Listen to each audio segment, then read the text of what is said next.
First of all, congratulations to all of you on this 14th graduation ceremony.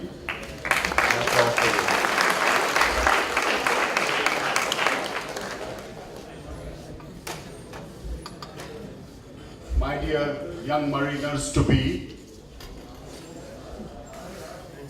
and the mariners had been,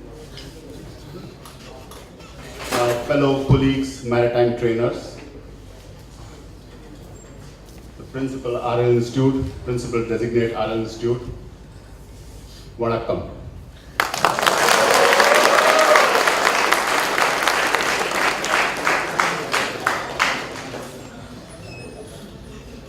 I feel it is my proud privilege to be on your 14th graduation ceremony to share my thoughts with you young future generation of mariners.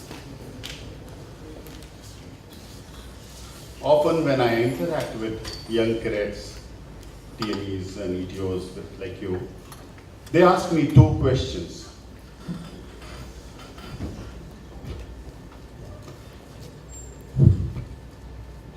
First, what is the future of a career in Merchant Navy? This question comes to your mind too, is it? Yeah. And the second is, in the present recession, which we had been hearing for past so many years, will it last long? My friends, like any other profession or trade, even Merchant Navy has its ups and downs. It's a sine curve. And as your principal just now read out the BIMCO report, which says they can see a silver lining in the cloud. Well, if you go back in the history, India, during the Chola dynasty, the place where India was the world's biggest maritime power. Then it was followed by Arabs and Europeans. Now with this new leadership, we see a resurgence. There is a good commitment, not just in words, but also in deeds, that India is an upcoming maritime nation. I recently attended the Maritime India Summit, where we were honored to hear our Prime Minister, Mr. Modi. And the kind of schemes which are now being implemented, they were there before. If you all are aware, the decade 2010-20 was declared as the maritime decade. But now they are being implemented. And lot of new career opportunities are going to come forth. Not just of sailing on foreign going ships, but also of inland waterways, near coastal vessels, and in shipbuilding. The trade often declines because of various reasons, socio-economic, political, and so was our trade affected. With the growth of GDP, our GDP in two figures, to sustain, we have to have more number of ships built, more ancillary shipping units coming up, and hence more jobs for mariners. So, on this note, I say cheers. Recession is almost gone.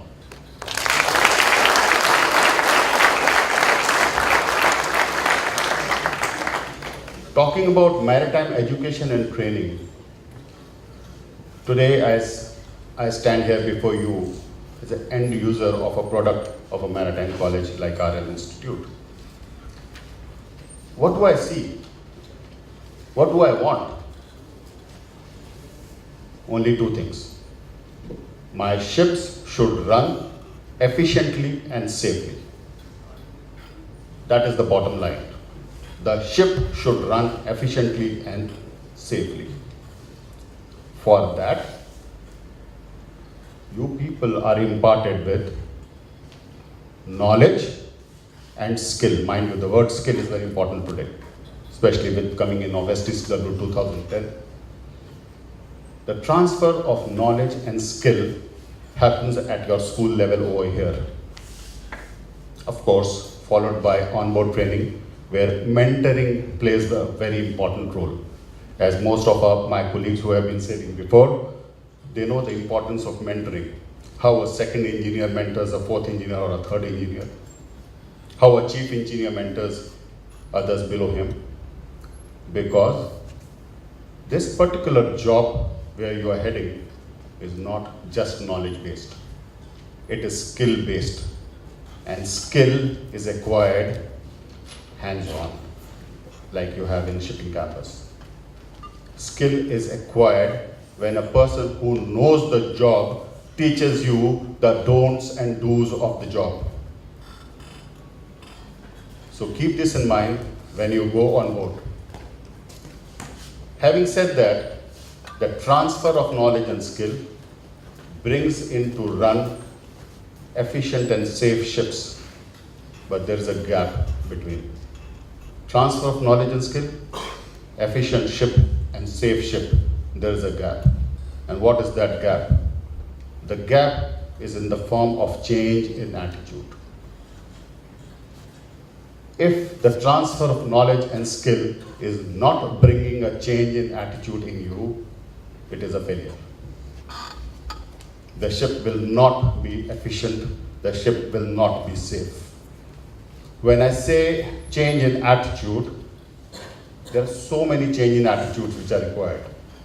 Attitude to learn, attitude to perform, attitude to adopt to different working conditions, attitude to adopt to different climatic conditions. You will be sailing on the high seas. Attitude to gel with multinational crew, which is the call of today. And when, especially for engineers, when you work in the engine room, mind you, it is not very congenial and air conditioned like this. You have to also change your attitude to adapt to those severe working conditions.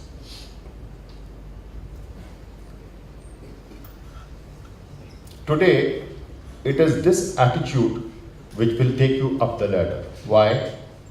Recently, I was in Vietnam.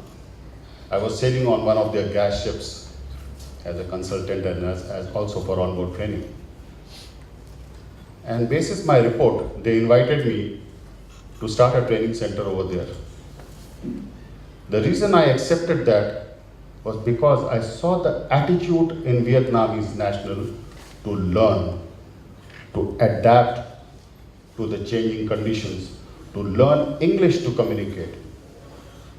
So when a ship owner sees these attitudes, where the person is ready to learn, ready to adapt to different conditions, he is priority number one. Yes, of course, the wages come into picture, but as you remember, or your staff or teachers must have told you, 20 years ago or 30 years ago, we Indians had replaced Europeans on their ships because we had the attitude to work hard and we were cheaper as compared to Europeans. Today our salaries at equal level. This calls for more attitude change. If you want to earn those dollars, you have to show your performance. So the key word today is attitude. Another thing which I often say whenever I'm meeting young people, do not consider merchant navy as a second profession. I've heard so many people saying that I'm entering merchant navy as an engineer or as a tech officer, and then I'll do MBA and go to USA. Your zeal and enthusiasm for this career path is of utmost importance for you to perform. Be proud of your profession. I have just now read somewhere over here, and that's a quiz for you. Sail to prosper. Where is it written? On your flag. That is there. So true. Sail to prosper. And I need not say many things about it, and did not mention those 3 W's which we used to say before. Sail to prosper. And be proud of your profession. Jai Hind.